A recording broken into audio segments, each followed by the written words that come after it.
Kuwait அடுக்குமாடி குடியிருப்பு தீ விபத்தில் தமிழர்கள் 5 பேர் பலி. அயலக தமிழர் நலத்துறை அமைச்சர் செஞ்சி மஸ்தான் தகவல்.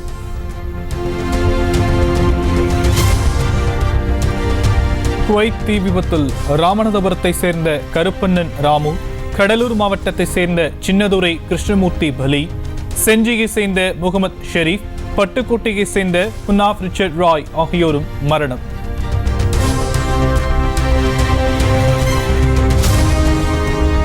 குவைத் தீ விபத்தில் ராமநாதபுரத்தை சேர்ந்தவர் உயிரிழந்த தகவல் அறிந்து குடும்பத்தினர் கதறல்.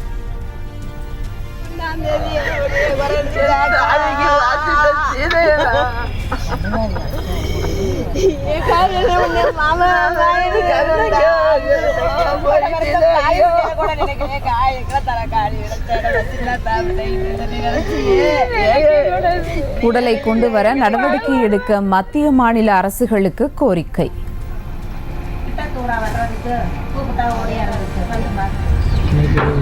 சம்பவம் இருக்குது அப்படின்னு சொல்கிறாங்க. உயிரை தான் காப்பாற்ற முடியல. உடலையாச்சும் எங்கள்கிட்ட சேர்க்கிறதா மத்திய அரசு மாநில அரசு கேட்டு கொண்டுகிறேன்.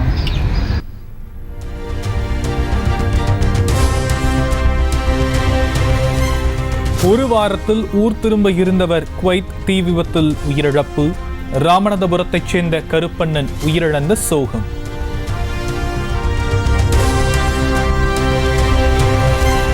குவைத் தீ விபத்தில் உயிரிழந்த தஞ்சாவூரை சேர்ந்த புனாப் ரிச்சர்ட் ராய் சொந்த ஊரில் மகனை எண்ணி கதறி அழும் பெற்றோர்.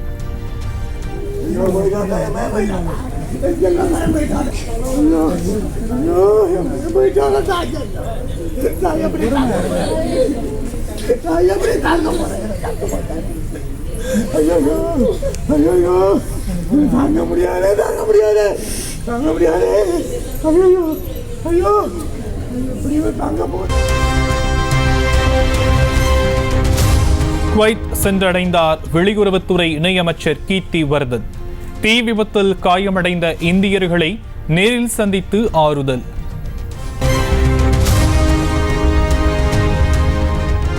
குவைத் தீ விபத்தில் காயமடைந்த தமிழர்களின் மருத்துவ செலவை தமிழக அரசை ஏற்க உள்ளதாக தகவல். அயலக தமிழக நலத்துறை வாரியம் மருத்துவ செலவை ஏற்க முடிவு.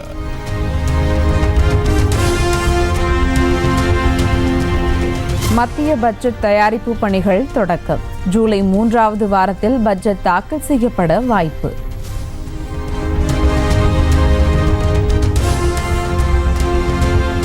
நீட் தேர்வில் கருணை மதிப்பெண் வழங்கப்பட்ட 1563 மாணவர்களுக்கு மறுதேர்வு.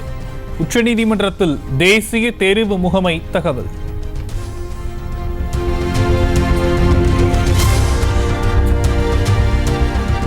நீட் குளறுபடிகளை கண்டித்து மேற்கு வங்கத்தில் மாணவர் அமைப்பினர் போராட்டம்.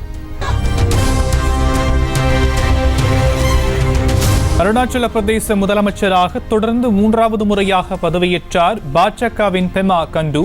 ஆளுநர் மிஸ்ரா பதவி பிரமாணம் செய்து வைத்தார். Do swear in the name of God that I will bear true faith and allegiance to the Constitution of India as by law established.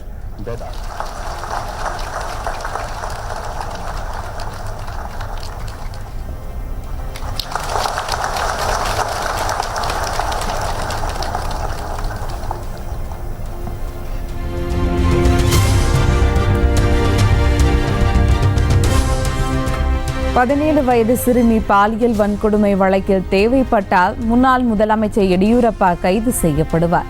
Karnataka உள்துறை அமைச்சர் பரமேஸ்வரா தகவல்.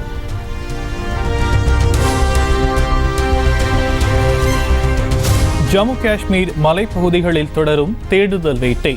மோப்பனாய் உதவியுடன் தீவிரவாதிகளை தேடும் பாதுகாப்பு படையினர்.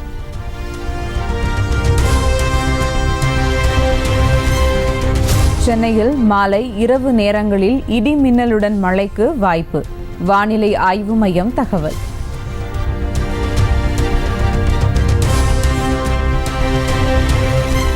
₹6,000 கோடி நகைக்கடன் தள்ளுபடி. 2756 கோடி ரூபாய் சுய உதவிக்கு கடன் தள்ளுபடி என சாதனை. இந்தியாவிலேயே தமிழ்நாட்டின் கூட்டுறவுத்துறை சிறந்து விளங்குவதாக தமிழக அரசு பெருமிதம்.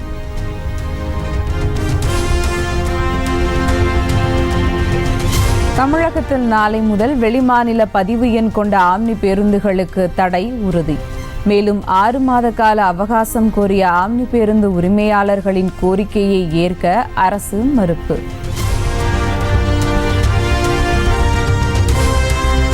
விக்கிரவாண்டி இடைத்தேர்தலில் போட்டியிடுவது குறித்து கூட்டணி கட்சி தலைவர்களோடு கலந்தாலோசித்து முடிவு. பாமக தலைவர் அன்புமணி திட்டவட்டம். விக்கிரவாண்டி இடைத்தேர்தல் சம்பந்தமாக விவாதம் செய்தோம். எங்களுடைய முடிவை எங்களுடைய கூட்டணி கட்சி தலைவருடன் பேசி எங்களுடைய முடிவை உங்களுக்கு தெரிவிப்போம்.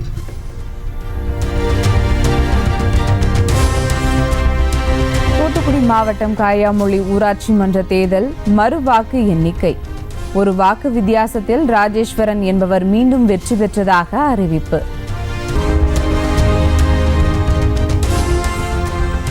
சிவகங்கை மாவட்டம் குமாரப்பட்டி அரசு பள்ளியில் 3வது மாடியில் உள்ள தண்ணீர் தொட்டியை மாணவர்களை வைத்து சுத்தம் செய்ய வைத்த சம்பவம்.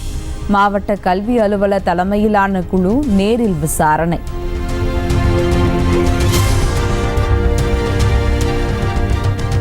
திருவண்ணாமலையில் திமுக கொடி கட்டிய காரை துரத்தி தாக்கிய அதிமுகவினர். எடப்பாடி பழனிசாமி வருகையையொட்டி வரவேற்புக்காக நின்று கொண்டிருந்தவர்கள் அட்டகாசம்.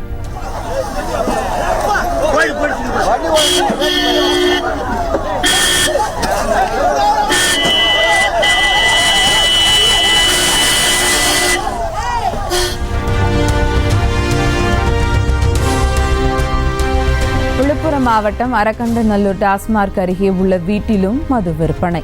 சர்வசாதாரணமாக நடைபெறும் விற்பனையை யாரும் கண்டுகொள்ளவில்லை என புகார்.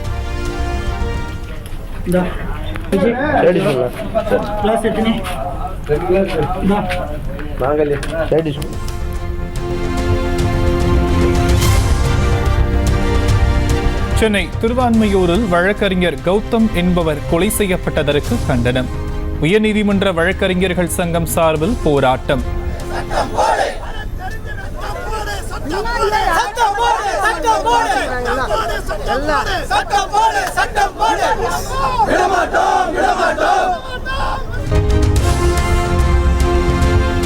தூத்துக்குடியில் கஞ்சா உள்ளிட்ட போதைப் பொருட்களை திமுக கவுன்சிலர் விற்பனை செய்வதாக புகார். திமுக வட்ட செயலாளர் அளித்த புகாரால் பரபரப்பு.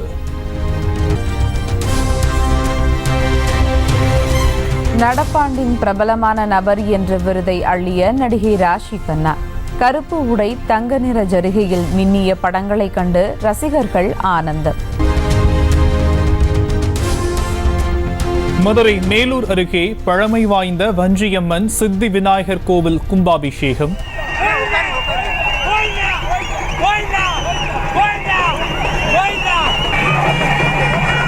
ஏராளமான பக்தர்கள் கலந்து கொண்டு சுவாமி தரிசனம்.